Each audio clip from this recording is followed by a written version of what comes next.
ክርስቶስ ተንሥአ እሙታን በአብይ ኃይሉ ስልጣን አሰሮ ለሰይጣን አግዓዞ ለአዳም ሰላም እምዝየሰ ኮነ ፍስሐ ወሰላም አማን በአማን ሰላም አማን በአማን ሰላም አማን በአማን ሰላም። ክቡራን አዕይንተ እግዚአብሔር አቦታት ካህናት ለአካነ ምስጢር አሕዋት ዲያቆናት አቦታት አዴታት መናእስያት ሕፃናት ብናይ ጌታናን አምላኽናን መድኃኒናን ኢየሱስ ክርስቶስ ፍጹም ሰላም ኣብ ዘለናዮ ሰላም እግዚአብሔር ስኩላትና ደቂ ማሕበረ ትንሣኤ ይኹን። ክቡራን ህዝበ ክርስቲያን ድሓን ደምሲኹም ከመይ ውዒልኩም ከመይ ኢልኩም ኣምሲኹም? ኣሜን። እቲ ልዑለ ባህሪ ዝኾነ እግዚአብሔር ኣምላኽና ብዓይኒ ምሕረቱ ጠሚቱ ኣብዚ ክቡርን ቅዱስን ዝኾነ ዕለት ልደታ ለማርያም በቲ ሓደ ወገን ድማ ኣልዓዛር እንሆ ሓሙስ ኣዳም ዝኾነ ዕለት ብሰላም ስለ ዘብፅሓና እግዚአብሔር ክብሪ ምስጋና ኣብፅሓዮ እምበኣር ሎማዓንቲ ድርብ ኣውደ ዓመት ኢና ብዒልና ሎማዓንቲ ድርብ ንግደት ኢና ብዒልና በቲ ሓደ ሓሙስ ኣዳም በቲ ሓደ ድማ በዓል ልደታ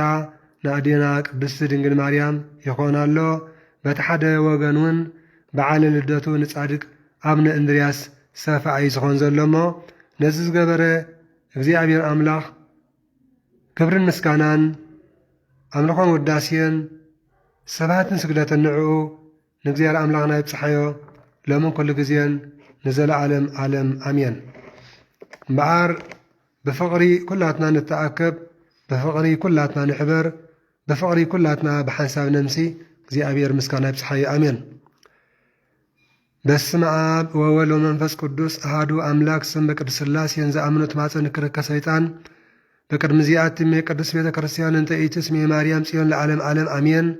ንኣኩተከ እግዚኦን ሰባሃከ ንባርከከ እግዚኦን ተኣምነከ ንስእለከ እግዚኦን ዝተወክዓከ ንገንለከ እግዚኦን ትቀነይ ለስምከ ቅዱስ ሰግድለከ እዘለከ ይሰግድ ኩሉ ብርክ ወለከ ይትቀነይ ኩሉ ሳን አንተ ውእቱ አምላክ አማልክቱ እግዚአ ጋእስቱ ተነገስተ አምላክ አንተ ለብሰ ሥጋ ወለኩላ ዘነፍስ ወንጽዋከነ በከማርነ ቅዱስ ወልድከ እንዘ ንብላ አንቱ ምሰሰበ ጸልይ ከመ ዝበለ አቡነ ዘበሰማያት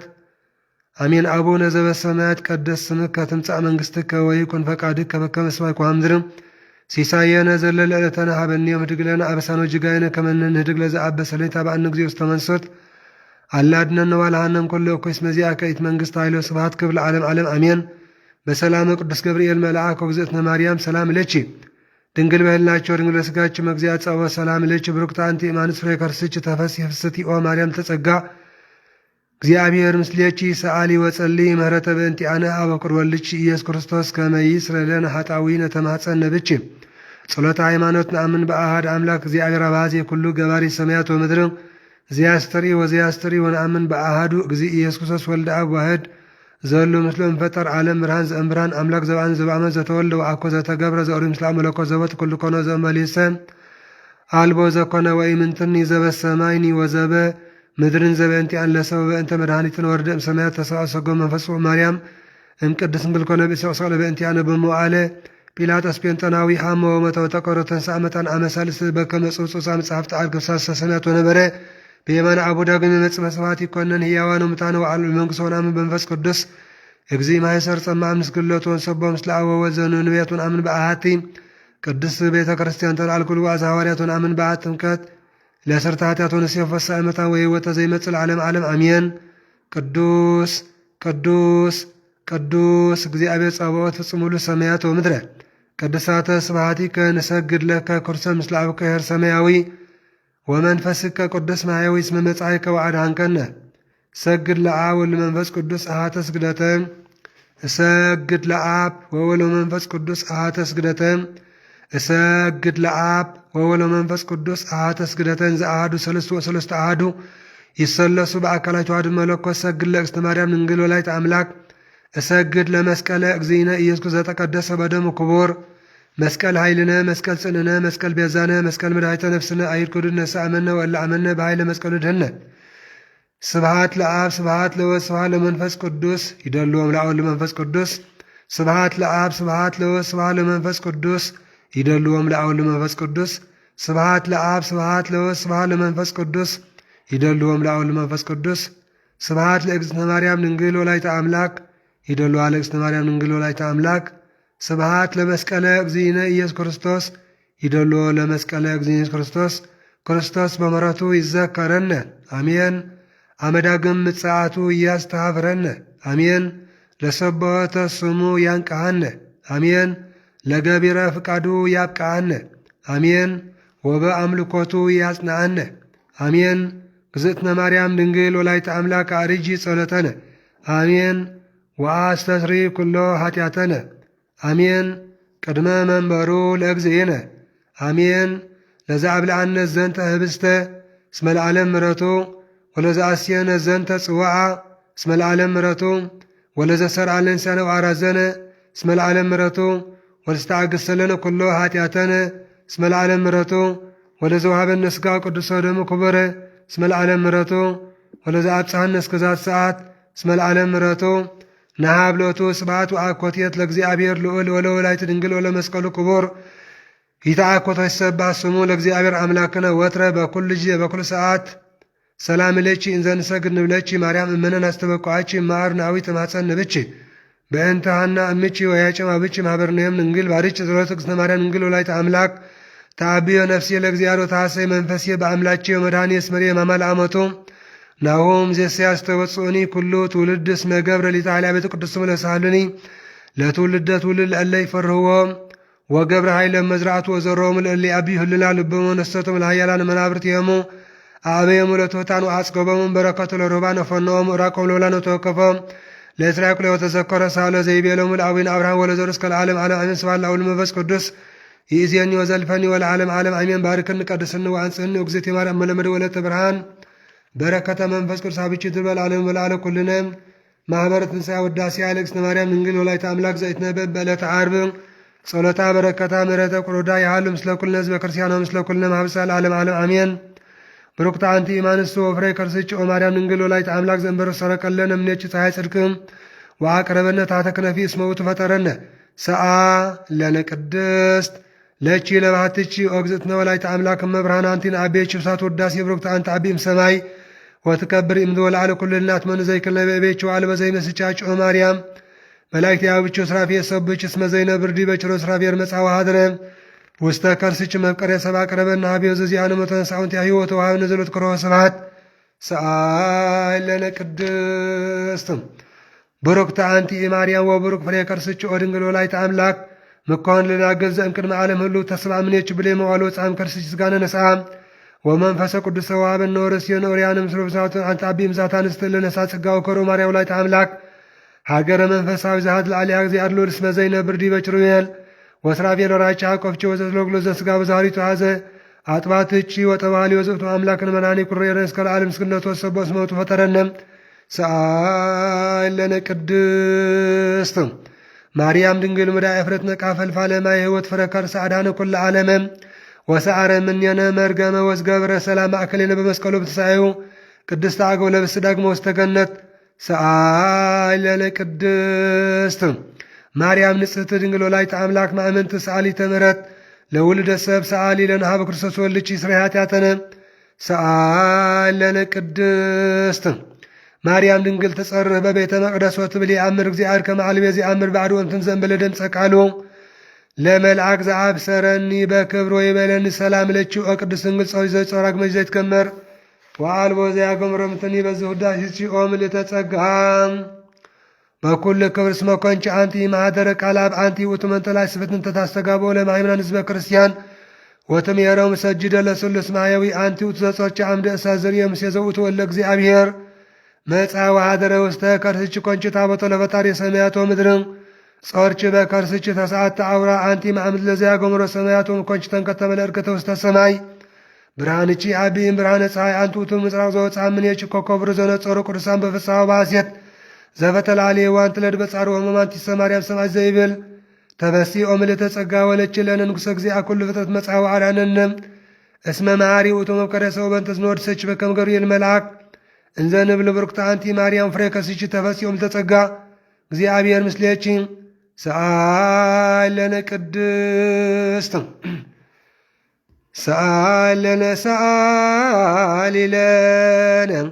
ሰአሊ ለነ ማርያም እምነ ወእምለእግዚእነ ወልድኪ ማረነ ወማርስትዮ ረስየነ በየማኖ ያቆመነ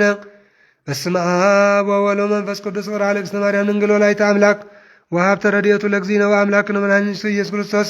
ሳሉ ወምሕረቱ ያሉ ምስለ ኩልነ ህዝበ ክርስቲያኑ ምስለ ኩልነ ማኅበረ ለዓለመ ዓለም አሜን።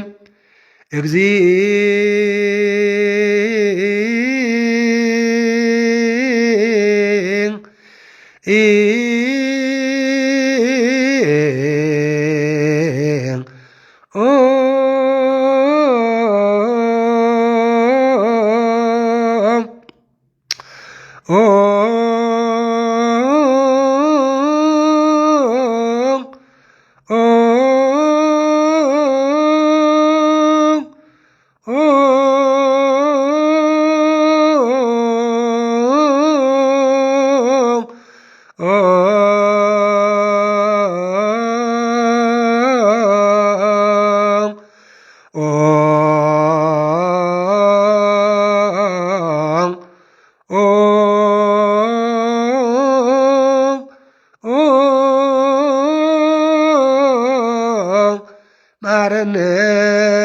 ክርስቶስ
ማረነ ክርስቶስ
ማረነ ክርስቶስ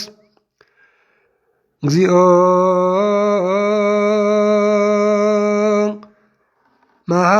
መሐረነ ክርስቶስ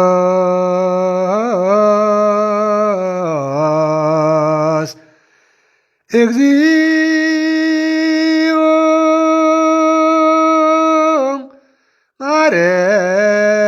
ማረነ ክርስቶስ እግዚኦ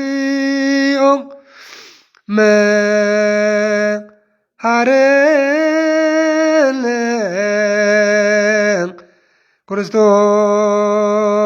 ክርስቶስ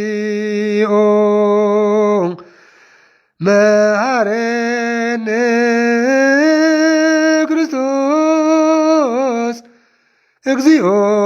መሐረነ ክርስቶስ እግዚኦ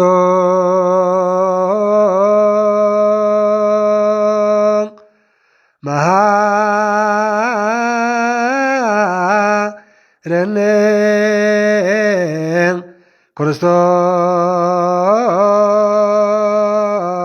ክርስቶስ እግዚኦ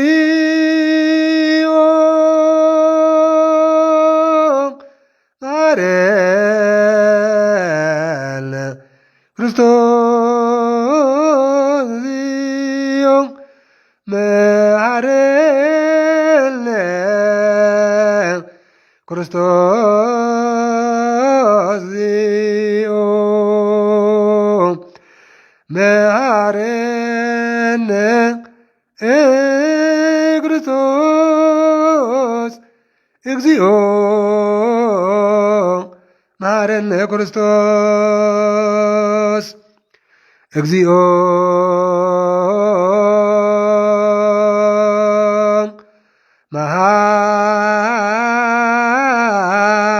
መሐረነ ክርስቶስ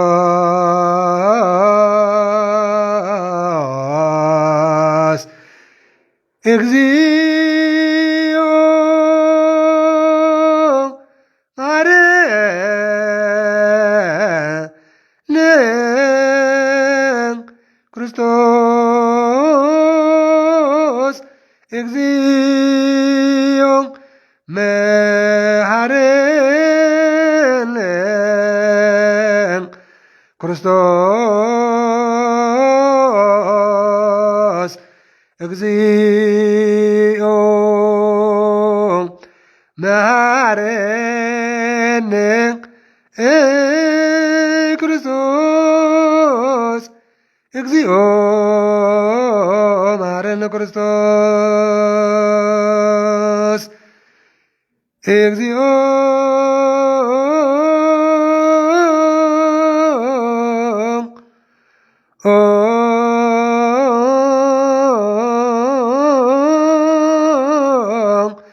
መሐረነ ክርስቶስ እግዚኦ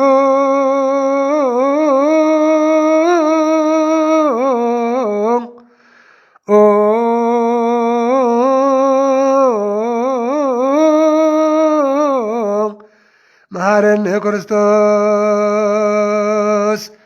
እግዚኦ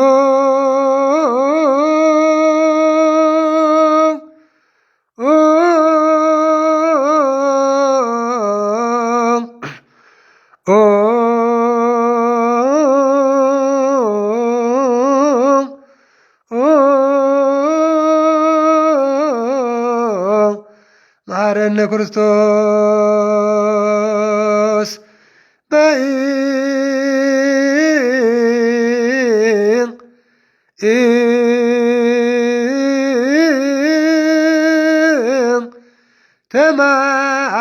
ተማርያም መሐረነ ክርስቶስ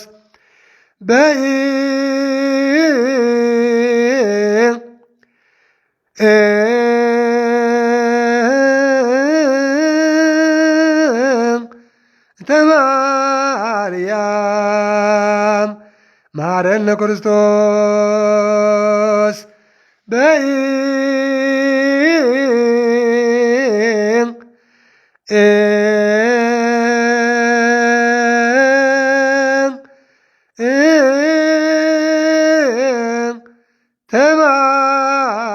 ተማርያም መሐረነ ክርስቶስ በእንተ ማርያም ማረግ ተሳሊ ለነ ማርያም ምሕረተ ወልድኪ ሳይሎ ይክፈለን። ምስጋና ለአብ ምስጋና ንወልድ ምስጋና ንመንፈስ ቅዱስ ይኩን ለሙን ኩል ጊዜን ንዘለዓለም ዓለም አሜን። እግዚኦ መሐረነ ክርስቶስ አቡነ ዘበሰማያት አሜን። አቡነ ዘበሰማያት ይትቀደስ ስምከ ትምጻእ መንግሥትከ ወይኩን ፈቃድከ በከመ በሰማይ ከማሁ በምድር ሲሳየነ ዘለለ ዕለትነ ሀበነ ዮም ህድግ ለነ አበሳነ ወጌጋየነ ከመ ንሕነግ ለዘአበሰ ለነ ኢታብአነ እግዚኦ ውስተ መንሱት አላ አድኅነነ ወባልሐነ እምኩሉ እኩይ እስመ ዚአከ ይእቲ መንግሥተ ኃይል ወስብሐት ክብር ለዓለመ ዓለም አሜን። በሰላም ቅዱስ ገብርኤል መልአክ ወእግዝእትነ ማርያም ሰላም ለኪ ድንግል በልናቸው ድንግል በሥጋችሁ መግዚአት ጸወ ሰላም ለኪ ብሩክት አንቲ እምአንስት ከስቺ ተፈሥሒ ፍስሕቲ ኦ ማርያም ጸጋ እግዚአብሔር ምስሌኪ ሰአሊ ወጸልይ በረተ በእንቲአነ አብቅር ወልድኪ ኢየሱስ ክርስቶስ ከመ ይስረይ ለነ ኃጣውኢነ ተማኅፀነ ብኪ ተማኅፀንኩ በኪዳንኪ እግዝእትየ ማርያም ወለተ አምላክ ጸሎታ በረከታ ወምሕረተ ቁር ወዳ ያህል ምስለ ኩልነ ሕዝበ ክርስቲያን ለዓለም ዓለም አሜን።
أمين سلاتي قدس قالوا سمع زيارة ملحنا خبر استمسكنا يكون سلاتي قدس قالوا زيارة ملحنا خبر استمسكنا يكون دك محبر تسعي كبران عن تجزيرة بوتات كانت لا كان مسير حواد دياكونات أبوتات هديتات من آسيات الصنات من أجيتنا أملحنا مدحنا يسوس فتسم سلام أبززلنا يا سلام أجزيار مسكولاتنا دك محبر تسعي يكون دحان دمسيكم كملكم أمشيكم دك محبر تنسعي زي أبير صلتنا سمعنا زي أبير استمهلنا مللا سمعنا زي أبير زبصحنا والداسي ماريا سمعنا كل مسكنا بصحيو حجها السعب قال أملاح كل نجار كنسمع أما حبر تنسعي كلهم زماتهم زلهم دك محبر ساز فيديو شرق وروه انت دا أنا بصلت مئتاو دونجيهم زي كريستيان انت دا لكم نا بصلت مئتاو دونجيهم دا مسي محبر تنسعي كو صلت كامنا أتو دارقا فرق ساعات غيرنا لنا ريقكم تعالكم من بصلت زياتهم دا مشات زي كريستيان صلت زوتر أبصحنا وداسي مريم أبصحنا مهللا تمهلي الناسي دونجيهم اللهم أبصلت مئتاو أبصلت كساب حجي أتقون نسبة كريستيان كلكم زي فيديو كلهم شارقوا وروه بركة كافلو مداني على مسكرسوس كأسلان محروتين هابنا دك محبرتين سايب سلازي تبارك تقدس مشات كمسيرنا دم أقديار أملاحنا هاتو قدس فقادي يخون أبتززلنا يعني أب بركات ناي ولد فقري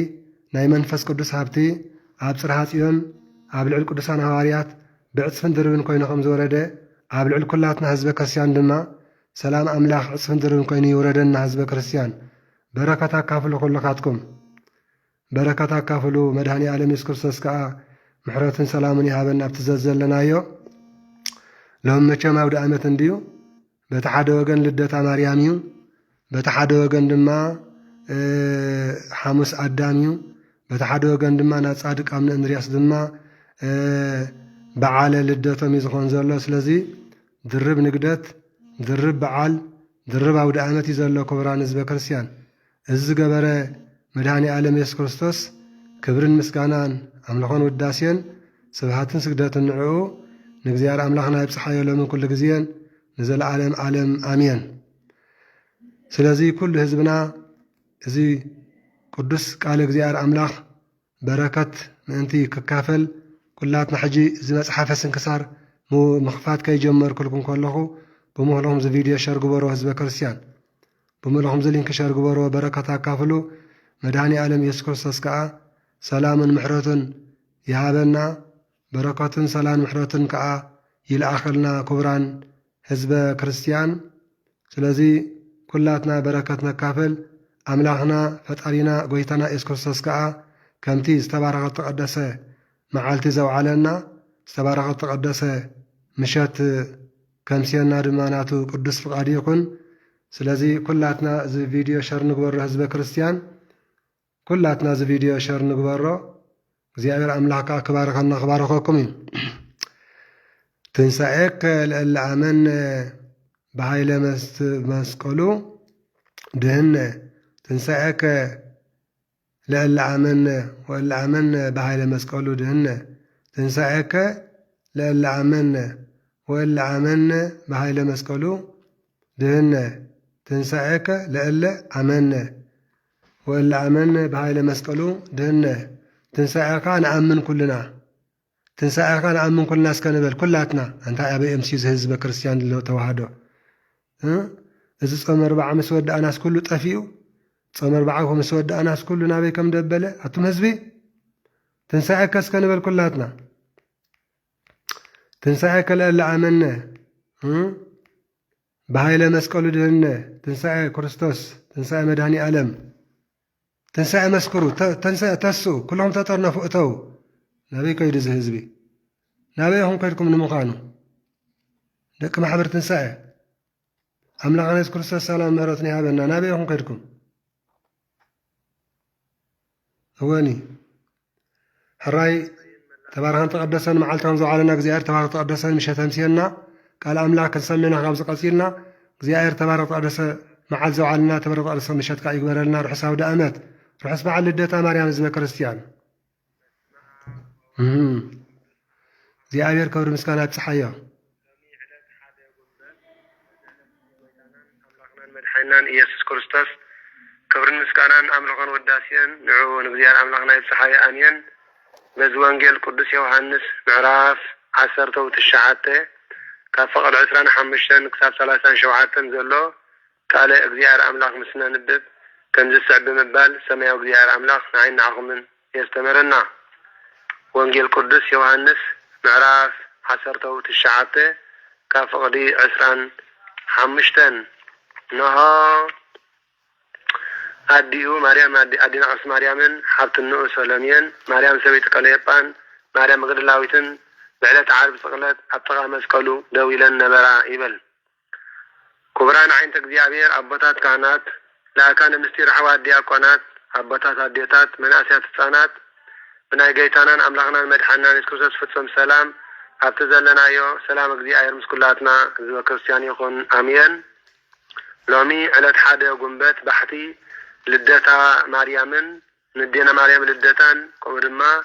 لدت ناي صادق ابن اندرياسن يمو رحساو دامت يقبرلنا رحساو دامت نياغا سالم سلاسي محرتن ناي كلهم قدسان ترادأنتن اي فلوغ ما يفلينا تبارك التقدس او دامت يقبرلنا بحث قنبت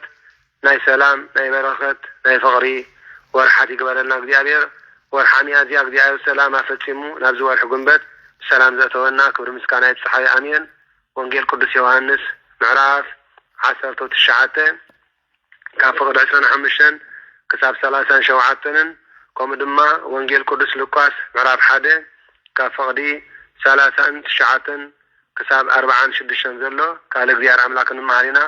ነዚህ ጋር እግዚአብሔር ክብር ምስጋና ይጽሐዮ አሜን ለሁሉ ነገር አሜን አሜን አሜን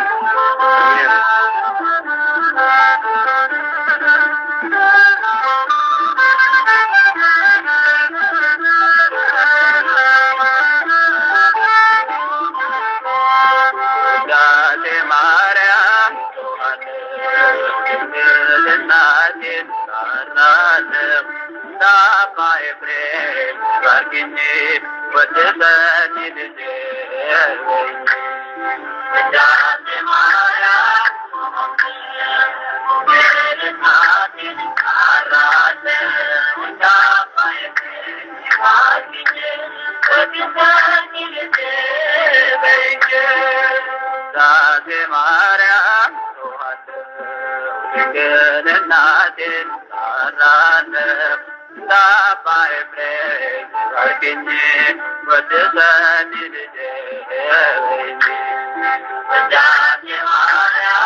أمين سلاتي قدس قالوا زيارة أملاغنا زقبرا زتمسكنا يخون كبران زوا كريستيان عين تكزيابير قدسان أبوتات كهانات لا كان مسير حواد دياقونات أبوتات أديتات مناسيات النسانات كمي حادركم عندو أرفيدكم رحس ودامت يقبرلنا رحس بحتي رحس بعل لدتا لماريامن رحس بعل صادق ابن اندرياسن يقبرلنا امين بار كاب زكاتيلنا لومي علت حدا قنبت برغبعت يقبرلنا وانجيل قدس يوحنس مراف 19 كان فقد 25 كتاب 37 زلو قال እግዚአብሔር አምላክን كما وانجيل قدس لوقاس مراف 1 كان فقد 39 كتاب 57 زلو قال እግዚአብሔር كنمهارنا أمين كم زد ما يبل نو أديو مالت أدينا قص مريمن حاتنو سلامين ማርያም ሰበይቲ ቀለዮጳን ማርያም መግደላዊትን አጥቃ መስቀሉ ደዊለን ነበራ ይብል ሓቱኑ ሰሎሚየ ማለት አዴና ቅድስት ድንግል ማርያምን አዴና ሰሎሚየን አዴና ኤልሳቤጥን ደቂ ሰለስተ ይሕዋት ስለዝኾነን ማለት እዩ ማለት ሃና ማርያ ሶፊያ ዘቀበና ሌዊየን ሃና ማርያ ሶፊያ ደቀበና ሌዊየን ማለት እዩ ማርያ ንሰሎሚየ ወሊዳ ሶፊያ ንኤልሳቤጥ ወሊዳ ሃና ድማ ንዴና ቅድስት ማርያም ስለዝወለደት እዩ ሓቱኑ ዝብላ ዘሎ ብስጋ አገላለጻ ስለዚ ማርያም ሰበይቲ ቀለዮጳን ማርያም መግደላዊትን አጥቃ መስቀሉ ደዊለን ነበራ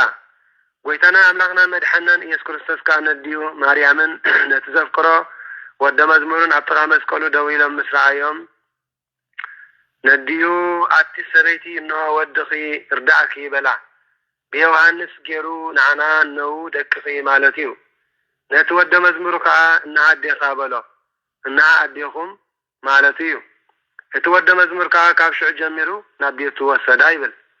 እግዝእትነ ማርያም ወላዲተ አምላክ ድሕሪ ዕርገት ጎይታናን አምላክናን መድሓናን ኢየሱስ ክርስቶስ ኣብ ሰማይ ምስ ዓረገ ድሕሪኡ ምስ 12 ቅዱሳን ሐዋርያትን ምስ 72 ቅዱሳን አርድእትን ምስ 36 ቅዱሳን አንስትን ኣብ እንዳ ዮሐንስ ወንጌላዊ 15 ዓመት ተቐመጠት وأنزل صبر إيه أجزي إيسوس كما تفتسم كل كما يتصح قال مصحفت يب يسمعكو وبهيت جميع زمولو بها مالت دحرزي قويتانا مدحنان إيس كريستوس بعلة عرض فقلت عن مسكال كله نعدم دحنة وعلة غيرلو مستفتسمة كله كم استفتسمة فليتو اتي ووديو هماته واستمبلئية زبل صحف أما مزمر داويد سوسان تشعتن فقد 11 زلو من انت خفتسم سمعكو بلا ما يدي يكون صميو انجرا زي يكون صميو فايدا ازي زغبرلهم زلخو وعلت ما انتم كبل 6,600 مكرا كم تقبلكو ولا حدا كواز استوعل اي ترخبن سلازي سمعات فقري تكسب سمعكو بلا أبو دما ماتيت زملاء حان برمو شعكابت ماتيت زملاء سفنك وسيدم أبزنق أسر ومو نوعافوا قريبا صمقلو ويتانا عملغنا مدحنان إيس كريستوس كانت ماتيت مستعامة كله تفتسما بلا رأسو أدنانا كدست نفسو كارسقو بقزع سلطانو فلا مرحتا يهود قنا مشات عربيس لزقنا تريساتات عم مسكال كحدر أي قبائن بلو مغنياتو دما عامتها وبعال سنبت لزنبرة من انت كبر سنبت ايو انه بدحرزي محاقلتهم سبيرهم كوردوهم كا نبيلاتوس انه لما نوو بزاعت نايرومان ناي كله تغلالن سلزنبرة نبيلاتوس لما نوو شعوتهم والتعذرات مسيوم محاقلتي اتي قداماين اتي كالعاين نايتي تكالاين مسؤوس تسقنا كالاين صبروا إبلنا نبينا جيتانا أملاقنا مرحينا إيسوس كريستوس انت ما تسوقنا درو انه كصبروا أي كعالون درو ما يتنا بريبل نابقويتا قوتو تسقيلو سلزنا برك قداماوي بلا وسبهورو هذا قزي إيسوس رأيوه وركبوه كما سالته مويتا وإسابارو كويتا نابقيتنا أملاقنا مرحنان إيسوس كريستوس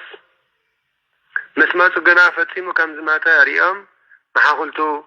أي سبروان حدا كابتن والتعدرات الله دو ميتو إلو قنا يمانا يقولنو بخينات وقو بوبو كم فيدا اللي مسيلو دمن معين وفا وحازا إذا دما أبل علي حدا مخانو نايتو وحدو أبتحتي كلتا مخانو دما نايتا عقبو مثالي ايوم فتزرعي عكيتاي وانجلاو دما مسكره اتمسكرنا تقع حكيو نسفقاتكم من تقطع من دما حكي كم مسكره يفلت ايو لنا إذا زخونا كا اتس مصحف عصمو اي تسبارو زبالو قال ما انتي كفتم ايو ورزات ساعات 10 فقد 4 كيتنا يس كريستوس ندحنت عدامن دكون المسكال مستسقله ايداويان صحات فرساويانن نها ናይቶም ብየማንም ጸጋሙን ዝተሰቕሉ ዓጽምቶም ከም ልቑ ከለዉ ናይ ጎይታና ክርስቶስ ግን ክትንክፉ ከም ዘይኮኑ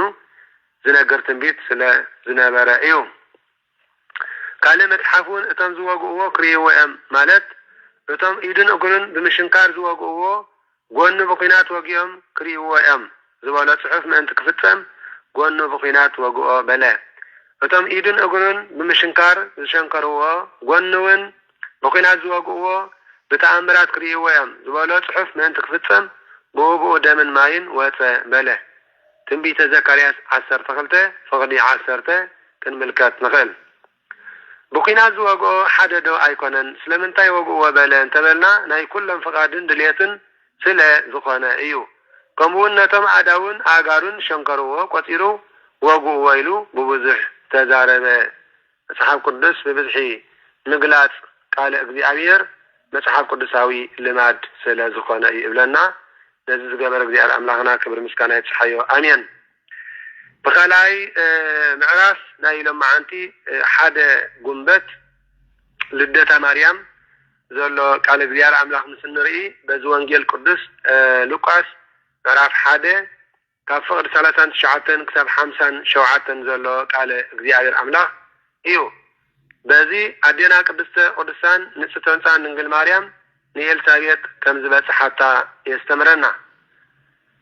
ምስጋና ጽሕን ፈጣሪ ኩሉ ዓለም ኣሜን። ኣዴና ቅድስተ ቅዱሳን ንጽሕተ ንጹሓን ድንግል ማርያም ወላዲተ ኣምላክ ሊቀ መላእክቲ ብስራታዊ ቅዱስ ገብርኤል መልአክ ንጌታና ኢየሱስ ክርስቶስ ብሕቱም ድንግልና ድንግል ብስጋ ድንግል ብሕልና ኮላ ከም እትወልዶ ኩሉ መሰበሰራ እንሆ ማርያም በተወርሓቲ ቀልጢፋ ተበገሰት። ናይ ክረምቲ ልምላሜን ኣብ ዝረኣየሉ ዝባን ይሁዳ ከደት። ዝኸደትሉ ምክንያት ድማ ኣዴና ቅድስት ማርያም እንሆ ኣዴና ቅድስት ኤልሳቤጥ ጠኒሳ ስለ ዝሰምዐት ንምርግጋጽ እዩ። ኣቦና ካህን ዘከርያስ ድማ ሓይሙ ስለ ዝሰምዐት ንምብጻሕ እዩ። ከምኡውን እቲ ሊቀ መላእክቲ ብስራታዊ ቅዱስ ገብርኤል መልአክ ዘበሰራ ብስራት ዘረጋግጽ ምስክርነት ንምርካብ እዩ ይብለና። ናብ ከተማ ዳዊት ምስ በጽሐት ድማ ናብ ቤት ካህን ዘካርያስ ኣትያ ከዓ ንኤልሳቤጥ ሰላም በለታ። ኣዴና ቅድስት ኤልሳቤጥ ድማ ቃል ሰላምታ ናይ ኣዴና ቅድስት ማርያም ምስ ሰምዐት እቲ ህፃን ኣብ ከርሲ ማህፀን ኣዴና ቅድስት ኤልሳቤጥ ሰገደ ተሰራሰረ ይብል። ንኣዴና ቅድስት ኤልሳቤጥ ድማ መንፈስ ቅዱስ መልአ ማለት ምስጢር ተገልጸላ። ብዓብይ ድምፂ እውን ዓዊላ ንስኺ ካብ ኣንስቲ ብርኽቲ ኢኺ በለታ ማለት መርገመ ስጋ መርገመ ነፍሲ ዘይብልኪ በረከተ ስጋ በረከተ ነፍስን ተውሂብ ኢኺ ፍረ ከርስኹን ብሩኽ እዩ ማለት መርገመ ስጋን መርገመ ነፍስን ዘርሕቕ በረከተ ስጋን በረከተ ነፍስን ዝዕድል እዩ በለታ። ኣደ ጎይታይ ንስኺ ናባይ ክትመጽእ ዝኸ መን እየ ካበይ ኮነለይ እዚ ተኣምራ እዚ ካበይ ኮነለይ በለት። ገረድ ናብ እመቤታ ትኸይድ እምበር እመቤት ዶ ናብ ገረድ ትመጽእ በለታ። ከመይ ቃል ሰላምታ ከም ዝሰማዓኩ እንሆ ኣብ ከርሰይ ዘሎ ህፃን ብሓጎስ ሰገደ ተሰራሰረ ኣንፈርሃፀ ዘለለ ዓለለ በለታ። ካብ እግዚአብሔር ኣምላኽ ተላኢኾም ዝነግሩኺ ቃል ከም ዝኸውን እተኣምኒ ንስኺ ቅድስቲ ድንግል ማርያም ብፅእቲ ኢኺ ማለት ካብ እግዚአብሔር ኣምላኽ ተላኢኾም ዝነግሩኺ ቃል ከም ዝፍጸም እተኣምኒ ንስኺ ብፅእቲ ኢኺ በለታ። ዘበሰራ ሓደ ገብርኤል መልአኽ ዶ ኣይኮነን ዝነግሩኺ ኢሉ ምብዙሕ ግና ስም ከይጠቐስካ ኣብዚሕካ ምዝራብ ልማድ መጽሓፍ ቅዱስ ስለ ዝኾነ እዩ ለና ኣሜን። ጸሎተ እግዝእትነ ማርያም ወላዲተ ኣምላክ ኣዴና ቅድስተ ቅዱሳን ንጽሕተ ንጹሓን ድንግል ማርያም ወላዲተ ኣምላክ ድማ ከም ዝበለት ነፍሰይ ንእግዚአብሔር ተዕብዮ ተመስግኖ መንፈሰይ ህይወተይ ከዓ ብኣምላኸይ በቲ መድሓኒየይ ባህ ይብላ። ናይ ባርዩ ሄዋን መከራ ስለ ዝረኣየ ማለት ን5500 ዘበን ዝተሳቐየቶን ንሸውዓተ መዓልቲ ወርሓዊ ዝተሳቐየቶን ስቅያት ወርሓዊ ጽግያት ስለ ዝረኣየ ከምኡውን ናተይ ናይ ባርዩ ዘኽታምነት ጓል 3 ዓመት ኣትሒዘ ካብ ኣቦይን ኣደይን ተፈልየ ናብ ቤት መቕደስ ዝተወፈይኹ ናተይ ዘኽታምነት እውን ስለ ዝረኣየ ነፍሰይ ንእግዚአብሔር ተኽብሮ ተመስግኖ ተዕብዮ በለት። እቲ ቅዱስ ስሙ እግዚአብሔር ኣምላኽና ዓብይ ነገር ገይሩለይ እሞ ማለት ብድንግልና ጸኒሰ ብድንግልና ከም ዝወልድ ገይርኒ እሞ ንሆ ካብ ሕጂ ኩሎም ወለዶ ብፅእቲ ክብሉን እዮም። ካብ ሕጂ ወለዶ ኩሎም ብፅእቲ እናበሉ ከመስግኑን እዮም በለት። ምሕረቱ እውን ነቶም ዝፈርዎ ንውልድ ወለደ እዩ። መዝሙር ዳዊት 103 ፍቕዲ 17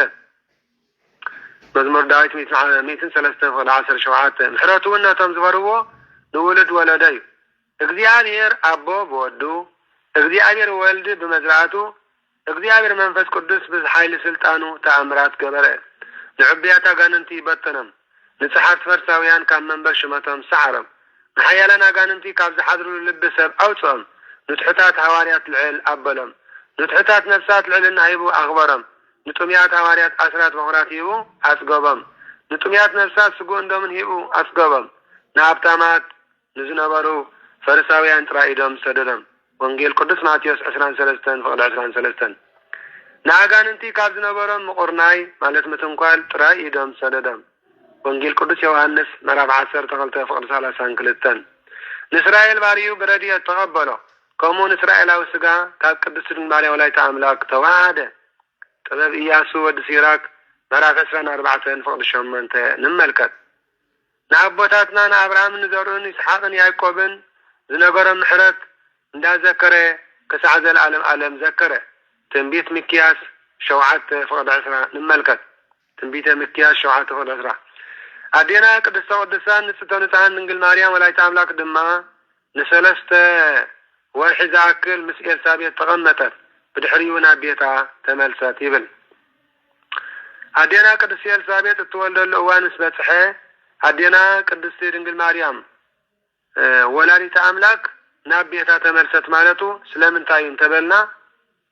አዴና ቅድስት ድንግል ማርያም አማናዊት ቤተ መቅደስ አምላክ ስለዝኾነት ንአብ መርዓቱ ንወልድ ወላዲቱ ንመንፈስ ቅዱስ ጽራቤቱ ስለዝኾነት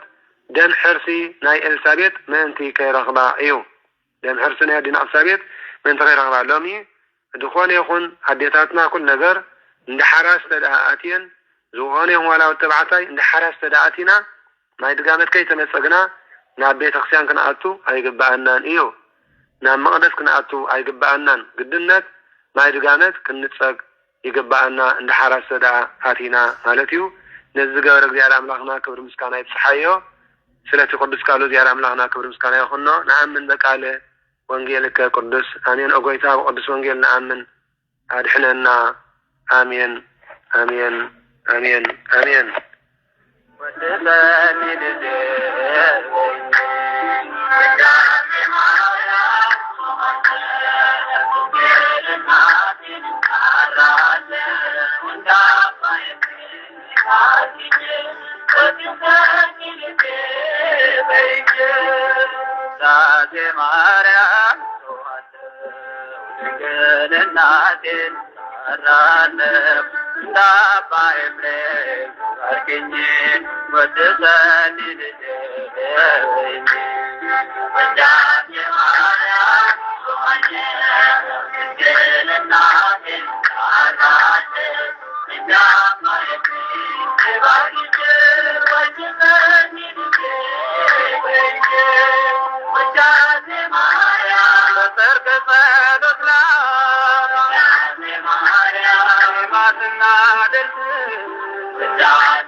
አሜን ስለቲ ቅዱስ ቃሉ እግዚአብሔር አምላክና ዝኸበረን ዝተመስገነን ይኹን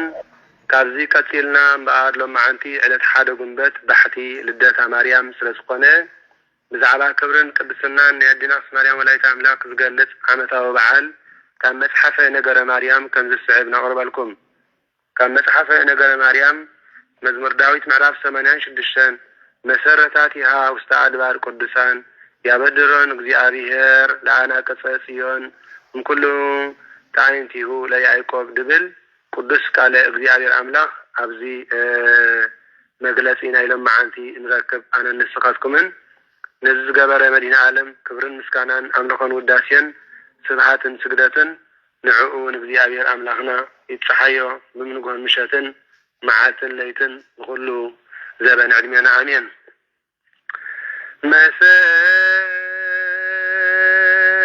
መሰረታቲያ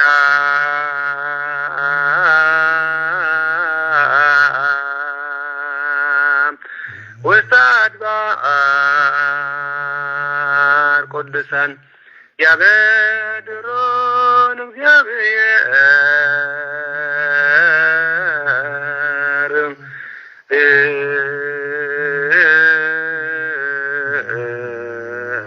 ዳና ክፍትዮን እምኩሉ ታይንቲሁ ليعقوب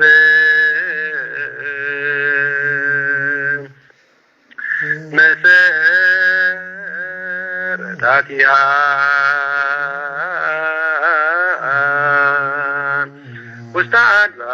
واستعدبار قدسا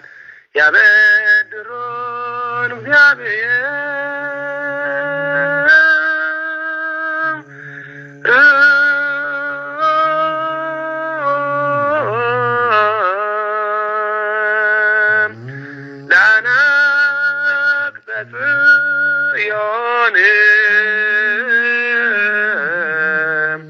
ان كل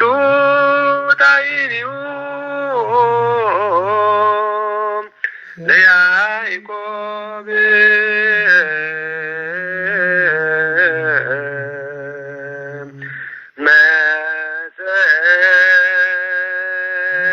مسرتاتيا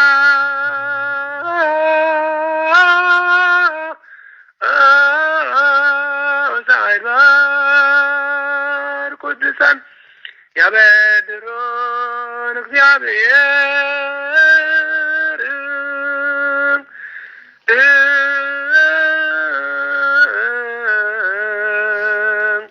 ላና ቅጽዮን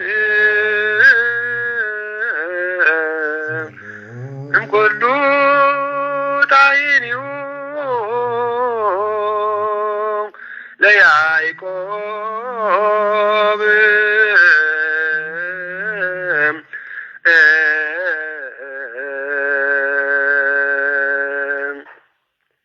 ብዛዕባ ዝተጸንሰቱሉን ዝተወልደቱሉን ኣብ ቤተ መቅደስ ዝኣተወቱሉን ዝነገር ቅዱስ ቃል እግዚአብሔር እዚ ብስዕብ እዩ ልደታ ንግዝእተ ማርያም ወላዲተ አምላክ ጸሎታን በረከታን ናባና ይሕደር አሜን نعملاق زولدت بنفسن بسجان نقل زخونات كبرت جزتنا مريم زجبرت تتأمر أزيو جزتنا مريم قدامت تولدا أبونا باتريكانن أديانات يكتانن يبهالو أبونا باتريكانن أديانات يكتانن يزقوا لهم زي يبهالو صوانتي صليتي سجدتي مسواتي يوم نيرم تقول እግዚአብሔር نزفكروا يكتسح كم زبال نزفكروا يقصص كم زبال مزخل تحسوا من عبتمن ولاد قنا أين برمن እግዚአብሔር አምላክና ወላድኮ በምድማ ወትር ሁሉ ጊዜ ለልዑል አምላክና ኢየሱስ ክርስቶስ ይለምኑዎ ነበሩ እግዚአብሔር ስለመንካዮ ዘይከል ተተዋኸ ዘስቀድማ ነው ወላድኮ በመኻኑ ሁሉ ነገር ቃል እግዚአብሔር አምላክ ተገልጸለምሞ በድሕርዚ ነው አዴና تيكتان دكشان كلها بليت بحلمي شوعات تسعد مراخوت كبتي كواسا اتا شوعيتي دمان ورحق تولد اتا ورحون نصحاي صحاية تركخ تولد نورا رأيت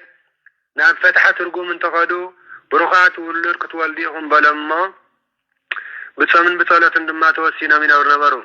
بدحرزي أبنا فتريكان مسدنا تيكتان تفالتمو عدنا تيكتان تنست قدامي تولد دما هرمين ولدت عدنا هرمين عام هوان ساغلت عمر عوامو هرمين دما مدرزي ولدت عدنا دردعون عام عدي هوان ساغلت عمر عوامو ደርዲዕ ድማ ንቶና ወለደት ኣዴና ቶናውን ዓቕማ ኣዲ ሔዋን ምስ ኣኸለት ኣመርዓውዋሞ ቶና ድማ ንሴትና ወለደት ኣዴና ሴትና ድማ ዓቕማ ኣዲ ሔዋን ምስ ኣኸለት ኣመርዓውዋሞ ሴትና ድማ ንሲካር ወለደት ኣዴና ሲካር ዓቕማ ኣዲ ሔዋን ምስ ኣኸለት ኣመርዓውዋሞ ሲካር ድማ ንሄርሜላ ወለደት ኣዴና ሄርሜላ ድማ ዓቕማ ኣዲ ሔዋን ምስ ኣኸለት ኣመርዓውዋሞ ሄርሜላ ድማ ንሃና ወለደት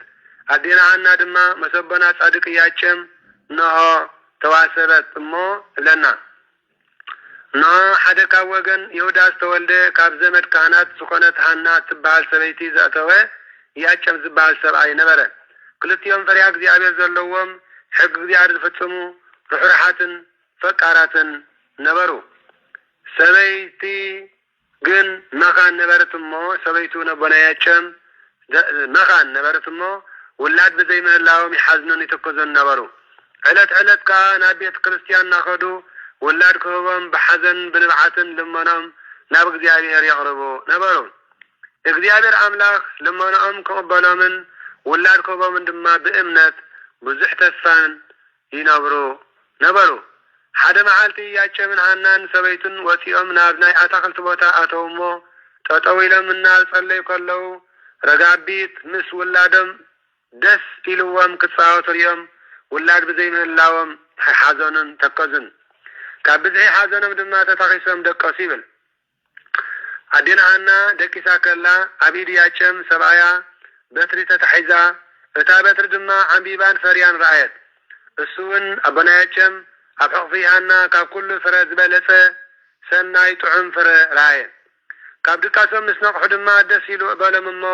እቲ ብሕልሞም ዝረኣይዎ ነገር ንሓድሕዶም ተነጋገሩ ንእግዚአብሔር ድማ ኣመስገንዎ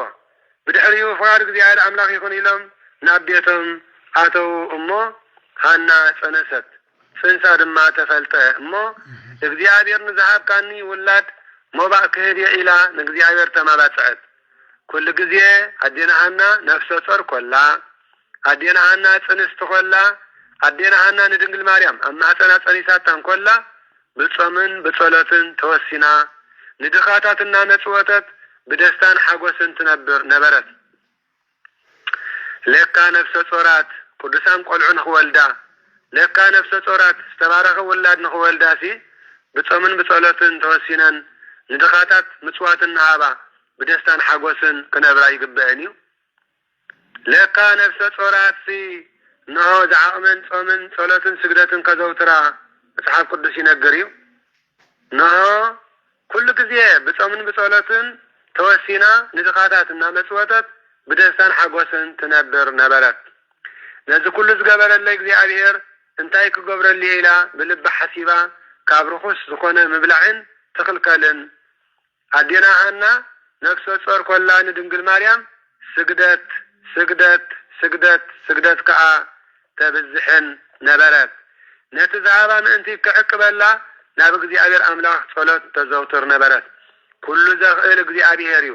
ነፍሰ ጾርየ ግን ከዓ ጸውምየ ነፍሰ ጾርየ ግን ከዓ ሰግድየ ነፍሰ ጾርየ ግን ከዓ ክጽልየ ነፍሰ ጾርየ ግን ከዓ ክምጽውትየ ትብል ነበረት ኩሉ ዘኽእል መን እዩ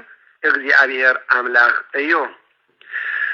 ብሩኽ ውላድ ንምውላድ እዚ የድሊ ማለት እዩ ርሑስ ውላድ ንምውላድ ቅዱስ ውላድ ንምውላድ ድሕሪ 6 ወርሒ ናይ ጽንሳ ናይ ኣዴና ሃና ጽንሳ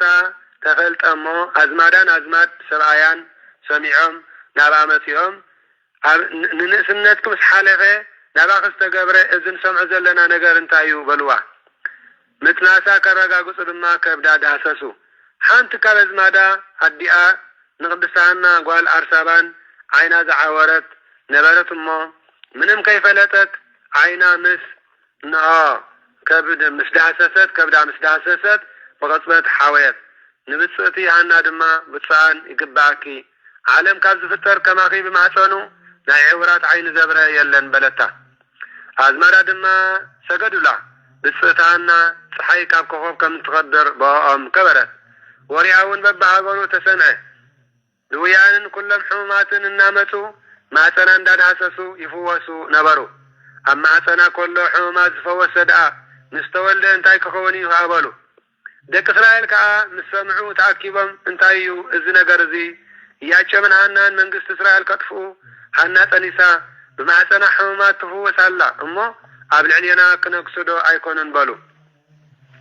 حدا كبعتهم دما زدو يدنقكم الله لقلبيات مسيح كم تصحفو نعبد 40 مني نقتلهم بلم أمو نقتلهم دما تقاصروا فرق ليتي مسكونه دما لك ملاختي سراتا قدس جبريل ملاخ زبال كاب سماي وريدو كم زي بلم بزمد زخبركم حنان ياچمن تنسو ايداويان صحف فرساويان بدار بام نقتلهم يحسب لهم او ياچم نانا حزقيا نبدبر ليبانس وسد كيد بلو نعاون كان متصاريا سيطان تدحننا امين امو مغوسن كرمان زملا مريم دما بعلت حدا غنبت ابو تولدت ادينا رب مريم ولايت املاك بعلت 16 علت 16 5,485 عامة عالم نها دنقل مريم اب دبر ليبانوس تولدت امين أرز قدم نجرنا مون ملس زيارة أملاقنا كبر مسكنا يتصحيو بزتنا مريم ولاية أملاك ب10 تشريشة عامة عالم ب5,485 عامة عالم كل بلدات يسكولستاس بعد دبر ليبانوس إسرائيل تولدت بلدات هذا ما كل ذي أملاق تحقوسه نايب حكي تنقل مريم أب دبر ليبانوس كتولد كلها أبنا ياچمن أدين عنان منم تحسو زبال أين برامن منم دبل عد الستة زبال نقر أين برامن أبنا ياچم ترى ود ترايو تطيقو ندينا هنا هيبوا لومي عديثاتنا مريم قنبت كوينو لوما عديثاتنا ألت حدو قنبت بحثو كوينو تطقو يتطقين زلما أبنا ياچم ندينا هنا أبرقا نيزقبر الله ترمر مقبي إيو تترمر مقبي أبقى يكونن تتطيون تايدا أبرخا أديتاتنا ولومي أبغى وشتي كونن تطقون تايدا أبغدان أقرعات أبغول أبغدنا مالتي تتطقو شو عين بران لومون أديتاتنا ناي مريم قنبت تطقو شو أي قبرالون إيان أبونا ياتش من أدين عنان نها دنقل مريم مستولدت أبدبر ليبانوس شوعات معالتي قبرو شوعات مع الفنحو كم زي ما بلنا أزمادان قربابتان مسمعو دما تحقوسو أي بحكي أبز قدمنا قرنا نمالا سمون هاي سنسا ورحات مستفاد سماء كأ بلد حدا قنبت كاد صحيت تبرق قوال ولدت حنا ملكا عاسناي كان معارش شكور زتعم شانا معا دما كاب كل شتوتات يبلتنا بلد أزمادان قربابتان مسمعو دما تحقوسو تعاكيبا من هالعملت يوم دما نقال ريوم تدنغو نحر عدم كم زاد سان زيافت سمرئينا أي نفلتن تبعالو سقاق زيابير مليوا برهان زيابير أبسو النتا مليو نبرة مسيات من عنان سبيتن دس النابلهم نايك زيابير محرات الناس زاربو شوعات معالتي صنحو لتحس عندما مريم لم سميوا سون نايك زيار هياب مالت ايو شوعات معالت مسفتمو بسلام نابيتهم كدو حنان ياتشمن نمريم قالم نعبي دما بتمنتي قالم زقبر اللهم እግዚአብሔርና መስከኑ 3 ዓመት በጾምን ጸሎትን ምጽዋትን ናቡ ሰናይ ምግባርካ ያብዝሑ ነበሩ ሰናይ ምግባር ድማ ያብዝሑ ነበሩ እንታይ እንዳገበሩ በጾምን ምጽዋትን ጸሎትን እንዳሃቡ ሰናይ ምግባር ድማ ያብዝሑ ነበሩ መን እቶም ቅዱሳን ሰብ ሓዳር እቶም ብሩኻን ሰብ ሓዳር ያጨምን ሃናን ማለት እዩ ነዚ ዝገበረ እግዚአብሔር አምላኽና ክብር ምስጋና ይጽሐዮ አሜን ስለዚህ لم يعديتاتنا سبيتين تدا حريسة نها حراس قوال مريم وياب شوعته وياب 10 تخلتا كيدا حوي يساقر عمالتي وياب شوعته وياب 10 تخلتا كيدا حوي يساقر عمالتي ازدنا بزينا يبنا ياتشمن عدين عنان تنقل مريم مستولدت عاب دبر ليبانوس نهيز صنحوه هاي شوعته معالتي بالسالي مالتي امين امين ولا قصيت معنا لو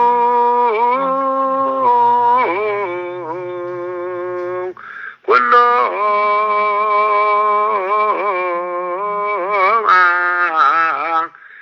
አሕዛብ ወላነ ምድር ኩሉ ክብራ ለወለተ ንጉሥ ሐሴቦን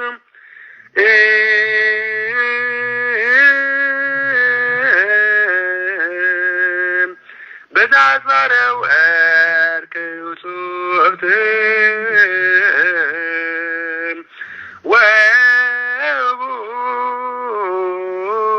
ወቡት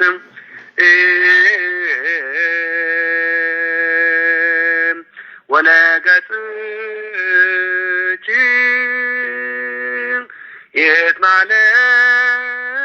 የትማለሉ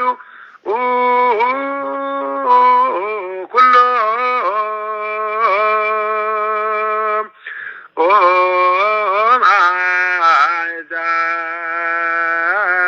አሕዛብ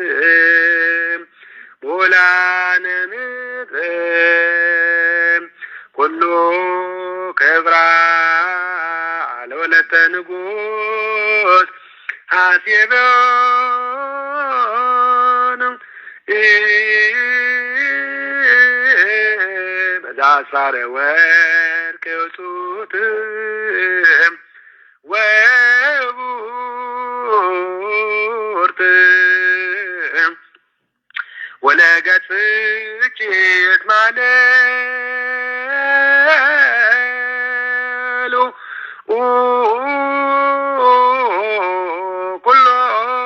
ኩሎም ኦም አሕዛብ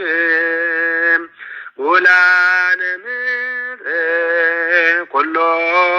ክብራ ለወለተ ንጉሥ ሐሴቦን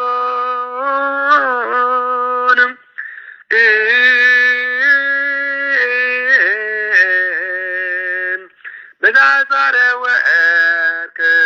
ውጹብት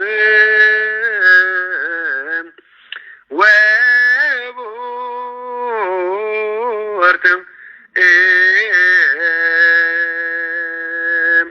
መዝሙረ ዳዊት ምዕራፍ 44 ኣብ ግዕዝ መዝሙር ዳዊት ምዕራፍ 45 ኣብ ትግርኛ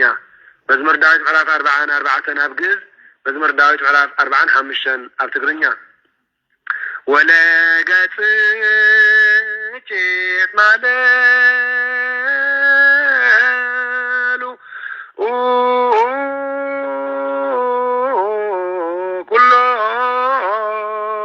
ኩሎም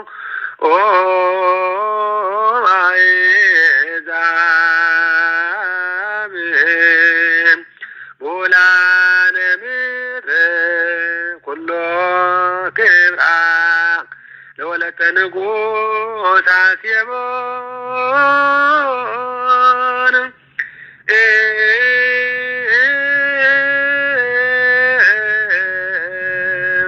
በዛዝባረ ወርቅ ውጹብት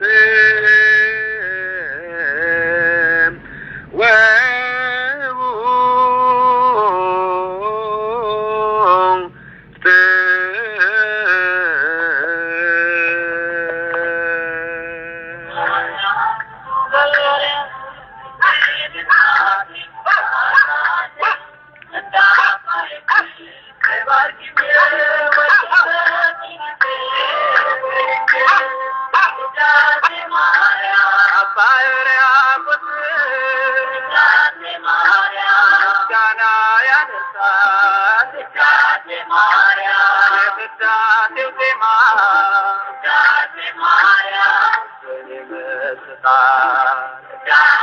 Maria,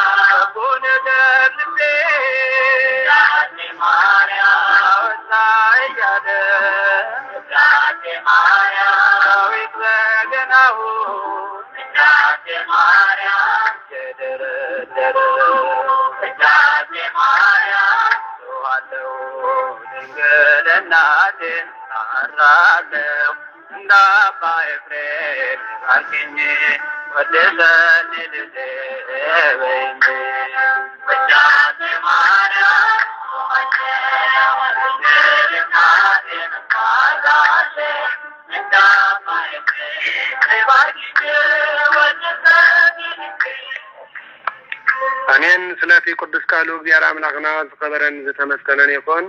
ከምኡውን ሎሚ ዕለት ሓደ ጉንበት ዓመታዊ በዓለ ዝኽሪ ልደቶም ንጻድቅ አቡነ እንድርያስ ገዳም ደብረ ጽጌ ሰፍዓ ዞባ ደቡብ ከባቢ ሰፍዓ ዝርከብ እዩ። አሜን። ሓፂር ታሪክ ህይወት አቡነ እንድርያስ ሰፍዓ ገዳሞምን። በስመ አብ ወወልድ ወመንፈስ ቅዱስ አሐዱ አምላክ አሜን። ገዳም ደብረ ጽጌ አቡነ እንድርያስ ኣብ ዞባ ደቡብ ከባቢ ሰፍዓ ዝርከብን ኣብ ኣዝዩ ልጉስ ቦታ ዝተደኮነን ኮይኑ ኣብ መወዳእታ 13 ክፍለ ዘበን ዝተገደመ ጥንታዊ ገዳም እዩ። እዚ ገዳም እዚ በቲ ካብ ርሑቕ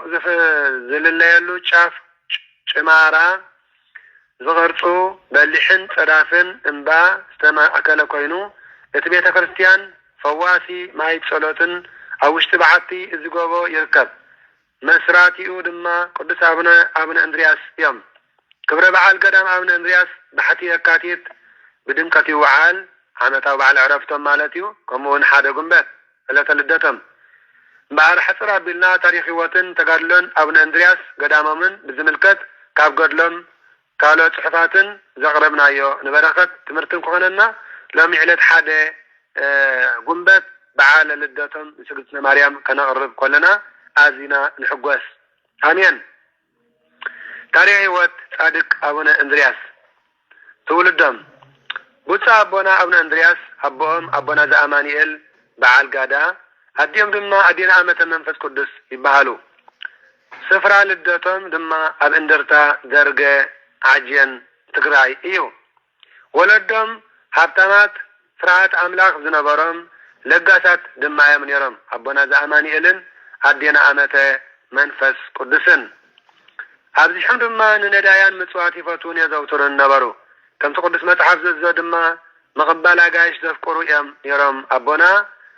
ዘአማኒኤልን ኣዴና ዓመተ መንፈስ ቅዱስን። እንተኾነ ከምቲ ሓንቶይ ዝበልናዮ እግዚኣብሔር ንዘፍቅሮም ይግስጽ ከም ዝበልና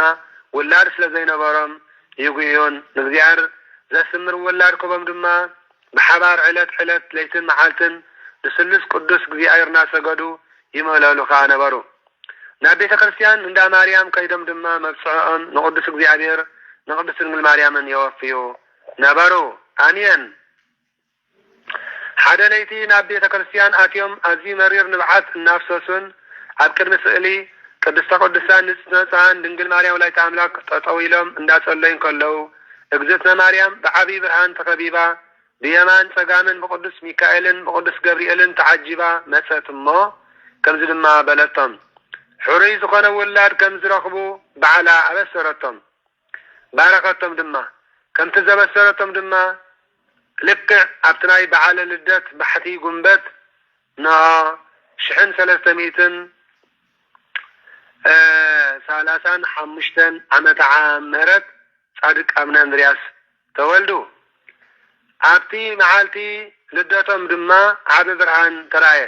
እዚ ተኣምራታዊ ብርሃን ከዓ ነታ ዝተወልዱላ ቤት መልኣ ኩለን ኣብኡ ተኣኪበን ዝነበራ ኣዋልድቲ ድማ ኣዝየን ተደነቓ። ኩሎም ኣብቲ ቤት ዝነበሩ ድማ ብሓይሊ ነጸብራቕ ናይቲ ብርሃን ናብ መሬት ወደቑ። እቶም ወለዲ ድማ ነዚ ምስ ረኣዩ ፍግም ኢሎም ንእግዚኣብሔር ብምስጋድ ኣመስገኑ። ኣብቲ ቤት ድማ ፍጹም ሓጎስ ኮነ። ስለቲ እግዚአብሔር ዝሃቦም ጸጋን ጸሎቶምን ምስ ሰምዑን ድማ ንድኻታት ምጽዋት ሃቡ። ወለዶም ድማ ነዚ ብብስራት ኣዴና ቅድስት ማርያም ንዝተወልደ ህፃን መሓረነ እግዚእ ኢሎም ሰመይዎ። ናይ ጻድቅ አቡነ እንድርያስ ናይ ህፃነቱ ስም መሓረነ እግዚእ እዩ። ጻድቅ አቡነ እንድርያስን ኣተዓባቢኦምን እዚ መንፈስ ቅዱስ ዝባረኾን ዝገለጸሉን ህፃን ድማ ገና ኣብ ሕቕፊ ኣዲ ከሎ ንእግዚኣብሔር ባህ ብዘብል መዝሙር የመስግን ነበረ። እዚ ብከምዚ ኣገባብ ዝተወልደን ዝዓኾኸን ህፃን ክሳብ ወዲ 7 ዓመት ዝመልእ ኣብ ቤት ኣቦኡ ተቐሚጡ ዝተፈላለየ ዘደንቕ ተኣምራት ይገብር ነበረ። ወዲ 7 ዓመት ምስ ኮነ ወለዱ ናብቲ ዘጠመቆ ኤጲስቆጶስ ክኖረሎም ወሰድዎ። እቲ ኤጲስቆጶስ ድማ ነቲ ህፃን ምስ ረኣዮ መንፈስ ቅዱስ ዝዓሰሎ ምዃኑ ኣስተውዓለን 3,000 ባረኾን መረቖን ድማ ብኡ ንብኡ ድማ መንፈስ ቅዱስ እናገለጸሉ ጸሎታትን ኩሎም መጽሓፍተ ቅዱሳት ብሉያትን ሓድሻትን መዝሙራትን ንባባቶምን ትርጓመቶምን ትርጓሚያቶምን ተማሃረን ፈለጠን በከምዝ መንፈሳዊ አገባብ ድማ አብትሕት ወለዱ ዓበየ ጻድቅ አቡነ እንድርያስን ምንኩስናኦምን መሐረነ ጊዜ ናይ ህፃነቱ ሽም ዕድሜ ወዲ 12 ዓመት ምስኮነ ክብረት አቦይን ንብረት ዝሓላፈ ዓለምን ንምዃኑ እንታይ ክዓብሰለይ እዩ ከይደ መስቀል ሞተይ ክጸውርን ንአምላኸይ ክምስክርን ንአምላኸይ ድማ ምስዓብ ይሕሸኒ ብምባል ቤት አቦም ሓዲጎም መሐረነ ጊዜ አቡነ እንድርያስ ጭኽ ትግራይ ናብ ዝበሃል ዱር ዝኾነ ቦታ ከዱ ጭኽ ወይ ከዓ ምጭቋ ማለት እዩ ከይዶም ድማ መነኑ አብ ድማ ብጾምን ጸሎትን ብስግደትን ብትሕምርትን ዓቢ ገድሊ ይፍጽሙ ነበሩ ሽዑ እታ መካነ ጸሎቱ ዝነበረት ስፍራ ፈዋሲ ፈውሲ ዘለዋ ማይ ፈልፈለት ክሳዕለሙን ማየ ጸሎት ኮይና እናፈልፈለት ብስም አቡነ እንድርያስ ትጽዋዕ አላ አሜን ካቡ ናት ነሆ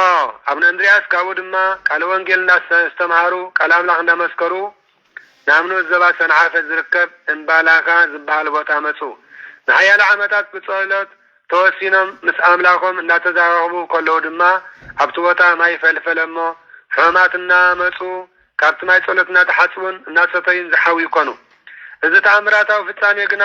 ውዳሴ ኮንቱ ከየስዕበሎም ብምፍራሕ ነቲ ቦታ ለቂቆም ክኸዱ ምክንያት ኮኖም ስለዚ ድማ ኣርሒቆም ብምኻድ ኣብ ትግራይ ጥቃ ዓድዋ ናብ ትርከብ ገዳም ሰሎዳ ኣባ ገብረ ክርስቶስ ኣተው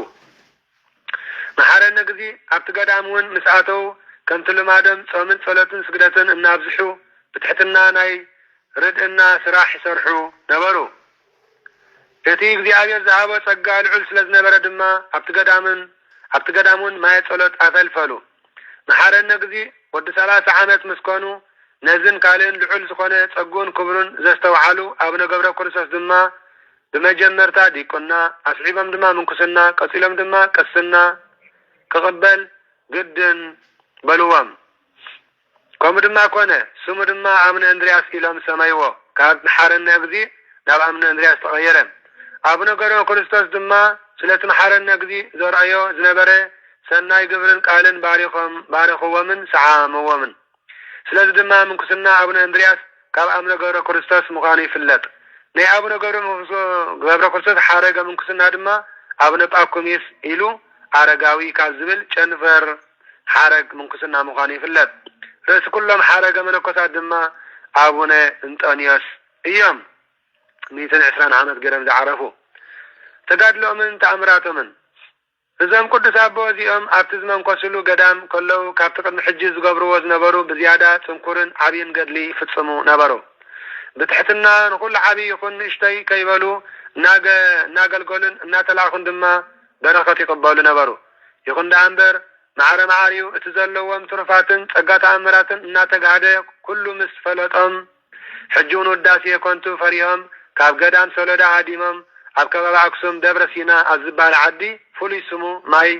ጎርጎንዲ ዝበሃል ቦታ ኣተው ኣብዚ ሓድሽ ቦታኦም እቲ ጸጎም ምስኦም ስለ ዝነበረ ብዙሕ ዕጹብ መንክር ዝኾነ ተኣምራት እናገበሩ ማየ ጸሎት ኣፈልፈሉ ከምቲ ዝንገር እውን ክሳብ ሎሚ እዋን እዚ ማየ ጸሎት ብዙሓት ድውያን ሕማትን ይፍውሱ ኣለው ጻድቅ አቡነ እንድርያስ ምግዓዝ ጎቦ ካብኡ እንደገና ተላዒሎም ናብ ሃገርና ምድሪ ኣጋዚት ኤርትራ ብምእታው ሓበላ ጉበር ኣብ ዝተባሃለ ከባቢ ዴዳ ተቐመጡ ኣብኡ ድማ ብጸሎትን ስግደትን ትሕምርትን ምስ ጸንሑ ድንግል ማርያም ዝካ ተገሊጻ እንድርያስ ፍቁረይ ፍቁር ወልድየ ተንስእ ታቁርብ ቁርባነ ወትባርክ መርጡልየ በከመይቤ መጽሐፈ ብእሲ ንጹህ ያንጽህ ለቤተ ክርስቲያን በለቶም ነሆን ህዝበይ ቁርባን አቁርብ ቀድስ ባርኽ ነስመራ እንዳ ማርያም ኪድ በለቶም ንሰሙን ነዚ ምስ ሰምዑ ፍግም ኢሎም ሰገዱላ በቲ ዝበለቶም ድማ ክቅድሱ ናብ አስመራ ክመጹ ከለዉ ዓጽፎምን መጽሓፍቶምን ዝጽዕነዎ ዝነበሩ ገብርሄር ዝተሰመየ አድጊ ነበሮም ኣብ ከባቢ አስመራ ብዙሓት ፈላጣት ታሪኽ ከም ዝብልዎ ከባቢ ቁሸት ጻዕዳ እምባ ዝነበረ ድማ ነቲ አድጊ ምሕላፍ ዘሸገሮም ዓብይ ጸድፊ ጸንሖም ሽዑ ጸሎት ኣብፂሖም ነቲ ጸድፊ ብትምህርተ መስቀል ባሪኾም ብስም አብን ወልን መንፈስ ቅዱስን ሓደ አምላኽ ኢሎም ብስም ኢየሱስ ክርስቶስ ካብ ዝግዓዝ ኢሎም ነቲ ጸድፊ ክግዕዝ ኣዘዝዎ እቲ ጸድፊ ጎቦ ድማ ዓነው ኢሉ نابزلومي عب نجد سمرا نفاسي زركب عرب ربع زبال أصادف زبانهم عدي قعزة زبازح عدي قعزة أبونا نتي أول جل تحيفون زركب قال قويتا زفت صميم زون كند فرع عدري تأكل حيمانات تدعلياتكم نزقوا كابزين عبز قعز تبالكم يقعز زبالا قال تفت سماه يزون الهاجرنا كندي زعكل عبي قدسان كم زنبرو زرقاقت في مالتيو عبيت قدسان كم زنبرو ما تيس 10 شوعات فوق 10 نزي دينك تأمر أزرعي كلهم نعملك مسكنو بتدنك نقرون أزي ما استنكرو مسام زنبرو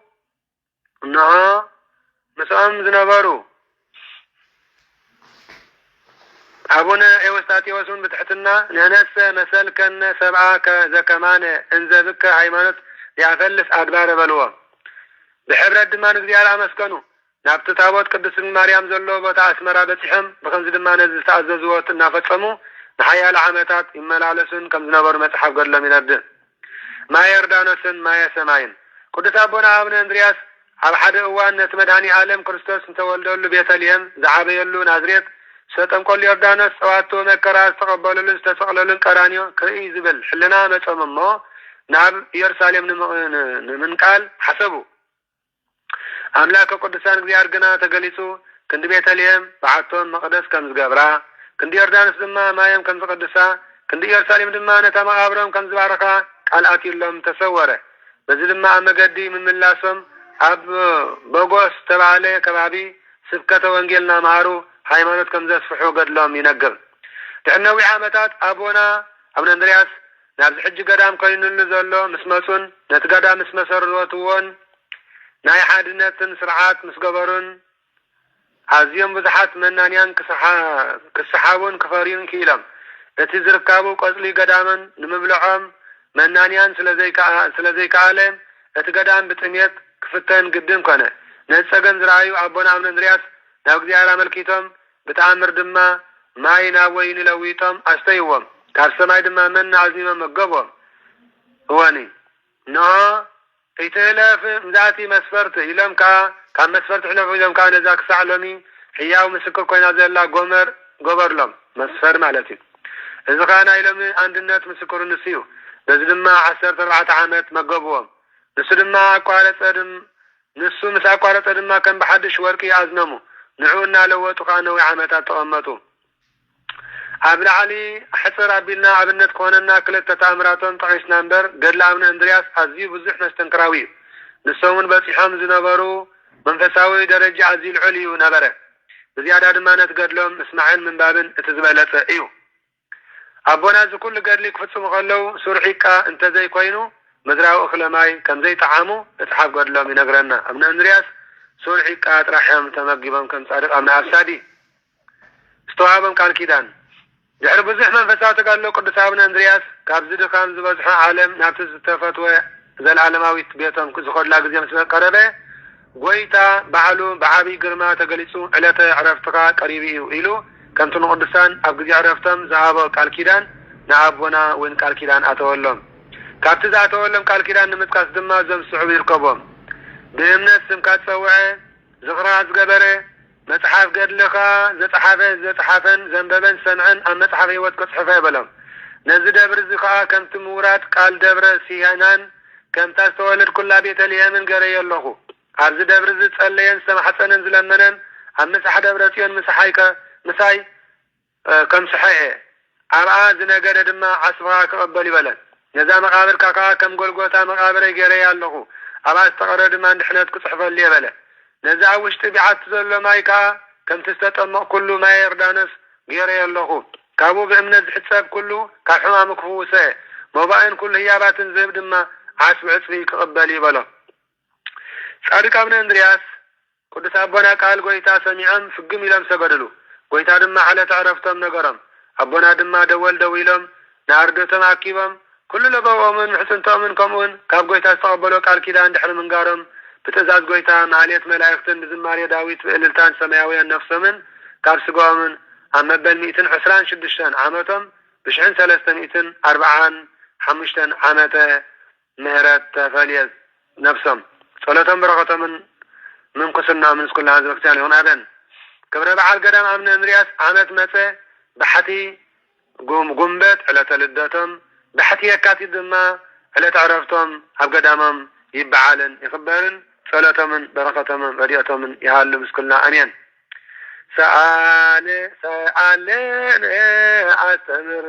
سألن أندرياس أبون بارتون جزت سمده لدقيقة بيتو قاعد صرنا يا آريام زاوردم سألن أستمر لنا سألن أندرياس أبون بارتون جزت سمده لدقيقة بيتو قاعد صرنا يا آريام زاوردم سألن أستمر لنا سألن أندرياس أبونا بعرتون جزات فمدم لدشك بيتو قاعد صرنا يا آريام زاوردم صلاتهم رديتهم يفلين أمين كمون ورحاول بعالي زخري لكملاتي قدس راوغيلن حواريا برتليمي وسن صادق أبونا أيوبن يقدم وسن أبونا يسيف ينئيو صلاتهم رديتهم يحلونا أمين وسبعات لقزيابير تحسب على لدتا مريم حساو دامت يوم هارن كرسوس أبونا ذا السمايات قدس سمك تنسى منقستك ويكون فقادك كما السماء كما أول مدرسي سايانا زللتنا هذا اليوم دقلنا أبسان وجقائنا كمننا ندقنا ذا أبساني تابعا نبزي وستمنسك اللهم نوالها أنهم كله كيس نجي أكيس منقستها للصفات كل عالم عالم أمين بالسلامة قدس قبيل الملعاق وقدسنا مريم سلام لتشي دنقل لناتشي ورنقل وسقاتشي مبيارتا والسلام لتشي بروكت أنت إيمانست وفريتا سيتشي تفسي فستي ومريم تفقا እግዚአብሔር ምስሌቺ ሰአሊ ወጸልይ ምህረተ እንቲአነ ሀበ ፍቅር ወልድቺ ኢየሱስ ክርስቶስ ከመ ይስረይ ለነ ኃጣውኢነ አሜን አሜን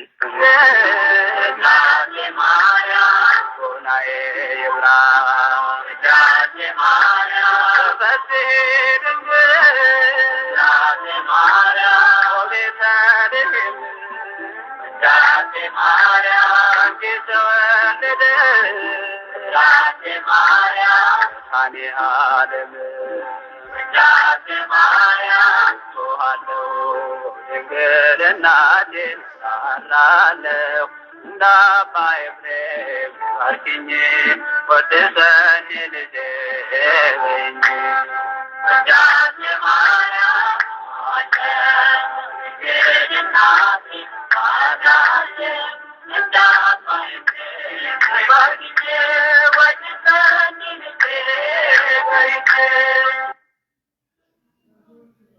وولو منفس قدوس أحد أملاك أمين عينت እግዚአብሔር አባታት ካህናት አዋት አውዲ ያቆናት ከመሆን ኩሉ ኻትኩም አዚዝ ለሁም በክርስቲያን ቅዱሳን አባታት ቅዱሳን አዴታት ከመሆን በ40 በ80 ተጠመቁ መስጣናት ነዚህ ቃልዚ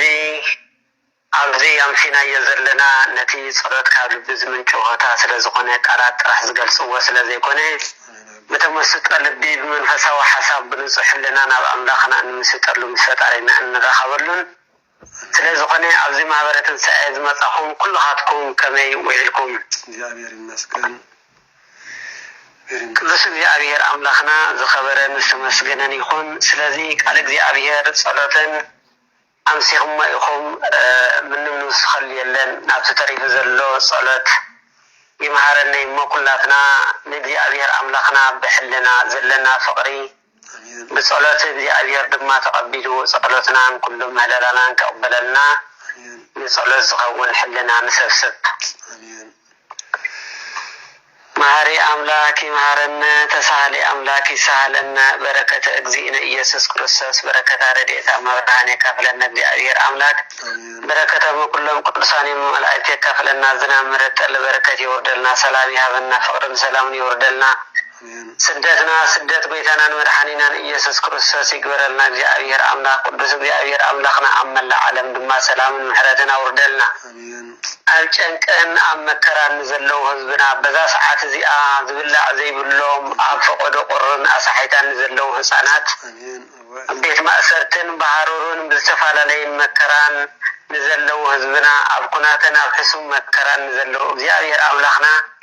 ምሕረትካ አውርደልና ቅዱስ እግዚአብሔር አምላኽና ሕሙማን ይፈውሰልና እግዚአብሔር ሕያዋን ይቀበልና ቅዱስ እግዚአብሔር አምላኽና ዘዓረፉ አባታትና አሕዋትና ድማ ምስ አብርሃምን ይስሐቅን ያዕቆብን አንብረልና እግዚአብሔር አበተረወ ገነት ወሀበተ ነጽፈ ዕረፍት ይበል እግዚአብሔር አምላኽ አቡነ ዘበሰማያት ንበል አቡነ ዘበሰማያት ወይኩን ፈቃድከ በከመ በሰማይ ከማሁ በምድር ሲሳየን ዘለለ ለተና ሀበነ ያኩን ለነ በሰማያነ ደጋየነ ከመነን ንድግ እዛ በሰለታ በአንድ ጊዜ ውስጥ መንጽር አላድነና ባላንም ኩለኮይ እስመ ዚአከ ይእቲ መንግስት ኃይል ወስብሐት ክብር ዓለም አሜን። በሰላም ቅዱስ ገብርኤል መልአክ እግዝእትነ ማርያም ሰላም ለኪ ድንግል በልናችሁ ድንግል በሥጋችሁ እግዚአብሔር ጸባኦት ሰላም ለኪ ብሩክት አንቲ እምአንስት ወብሩክ ፍሬ ከርስኪ ተፈሥሒ ፍስሕቲ ኦ ማርያም ተጸጋ እግዚአብሔር ምስሌኪ ሰአሊ ወጸልይ ምህረተ በእንቲአነ ሀበ ፍቅር ወልድኪ ኢየሱስ ክርስቶስ ከመ ይስረይ ለነ ኃጣውኢነ ተማኅፀነ ብኪ አሜን። ይፍታ ወይስረ እግዚእነ ወአምላክነ ወመድኃኒነ ኢየሱስ ክርስቶስ ካህን ሊቀ ካህናት ሥርዓተ ሁሉ ለሁሉ ከሰተ ብርሃን ቀረንሳ ስልጣን ጻብን ሐዋርያት አቡነ ካህናት አበይተ ዲያቆናት አበው ሕፃናት አግብረ ካህናት ኩሉ ፍትሐኑ ንጽሐነ በአፈ ለመንፈስ ቅዱስ ዘወፈይ ብርሃነ እግዚኦ መሐረነ ክርስቶስ መርአሰተ ክልተ ጊዜ የማረነ ክርስቶስ የማረነ ክርስቶስ የማረነ ክርስቶስ የማረነ ክርስቶስ የማረነ ክርስቶስ የማረነ ክርስቶስ የማረነ ክርስቶስ የማረነ ክርስቶስ የማረነ ክርስቶስ የማረነ ክርስቶስ የማረነ ክርስቶስ የማረነ ክርስቶስ የማረነ ክርስቶስ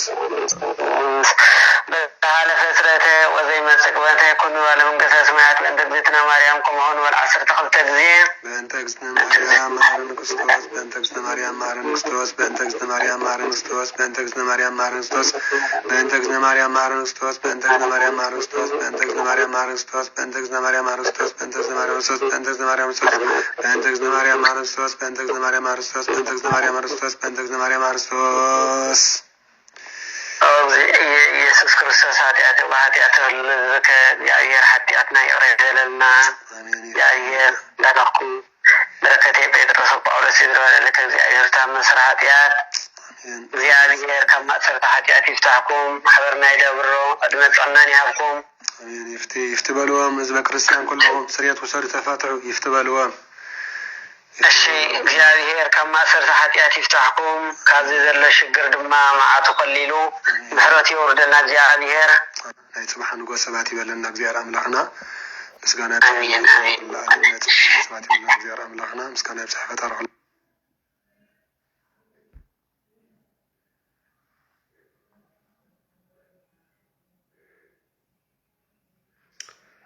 አሜን። ሕራይ ኮብራን ዓይንቲ እግዚአብሔር አቦታት ካህናት ላይካነ ምስሓዊ ዲያቆናት አባታት አዴታት መናስያት ሕፃናት ሰላም እግዚአብሔር አምላኽ ምስ ኩላትና ህዝበ ክርስቲያን ይኹን አላዓይሉ ዘጀመረና ጀሚሩ ዘፈጸመና ለባህር እግዚአብሔር አምላኽ ክብሪ ምስጋና ይብጽሓዮ ኣብዚ ዘለኹሞ ናይ ኣብ በረከት ናይ ወልዲ ፍቅሪ ናይ መንፈስ ቅዱስ ሃብቲ ኣብ ፅርሐ ጽዮን ዕፁሳን ሐዋርያ ዕፅፈን ርምን ኮይኑ ከም ዝወረደ ኣብ ልዕሊ ኩላና ሰላም እግዚአብሔር አምላኽ ይውረደና ይውረደኩም ደቂ ማሕበር ትንሣኤ ርሑስ በዓል ሓሙስ ኣዳም ርሑስ በዓል ሓሙስ ኣዳም ይግበረልና ርሑስ በዓል ሓሙስ ኣዳም ከምኡ ድማ በዓል ልደታ ንኣዴና ቅድስት ማርያም ጉንበት በዓል ልደታ ኣዴና ቅድስት ማርያም ጉንበትን ርሑስ በዓል ጻድቅ ኣምኒ እንድርያስ ሰፍዓ በዓል ልደቱን ምስ ኩላትና ህዝበ ክርስቲያን ይኹን በረከቶም ርሑስ ኣውደ ዓመት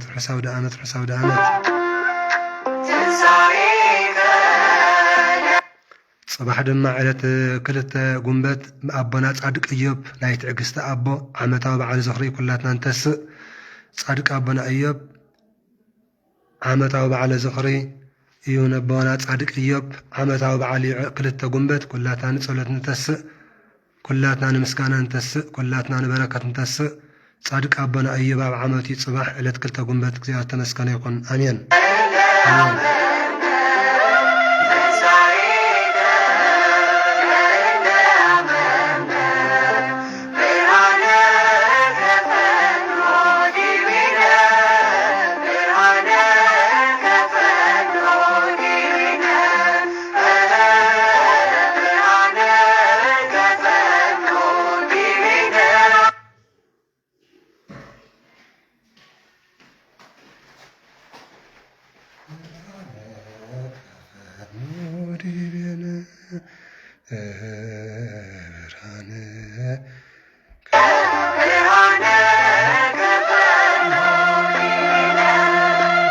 Sorry.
ደብዳቤ ሲኦል ስለመረ ደምሲሱ ተሲኡ ብሕይወት ዘመረ ብትንሣኤኡ ተልዒልና ዘሚርና ናይ ምሕረቱ ዓመታት መውፃት ጀሚርና ብትንሣኤኡ ተልዒልና ዘሚርና ናይ ምሕረቱ ዓመታት መውፃት ጀሚርና ትንሣኤከ ለእለ አመነ ትንሣኤከ ለእለ አመነ ብርሃነ ከፈኖ ዲቢነ ብርሃነ ከፈኖ ዲቢነ ብርሃነ ከፈኖ ዲቢነ ብርሃነ ከፈኖ ዲቢነ ማርያም መግደላዊት አብሳሪት ሐዋርያት ከመይ ተራእየኪ አምላከ ሕሩያት መላእክት ወትበሉ ንሱ ተሬሉዩ ትሕያው ካብ ሙታን ንምንታይ ተለልዩ ብትንሣኤኡ ተልዒልና ዘሚርና ናይ ምሕረቱ ዓመታት መውፃት ጀሚርና ብትንሣኤኡ ተልዒልና ዘሚርና ናይ ምሕረቱ ዓመታት መውፃት ጀሚርና ትንሣኤከ ለእለ አመነ ትንሣኤከ ለእለ አመነ ብርሃነ ከፈኖ ዲቢነ ብርሃነ ከፈኖ ዲቢነ ብርሃነ ከፈኖ ዲቢነ ብርሃነ ከፈኖ ዲቢነ ብሓይሊ ክርስቶስ እቲ ናይ ሞት ሓይሊ ክዋረድ ተራእየ ክመክር ምዕሊ ወዲ ድንግል ማርያም ቤዛ ናይ ብዙሓት ንኣኻ ኣቕቲሙ እቲ ናትና ስግያት ብትንሣኤኡ ተልዒልና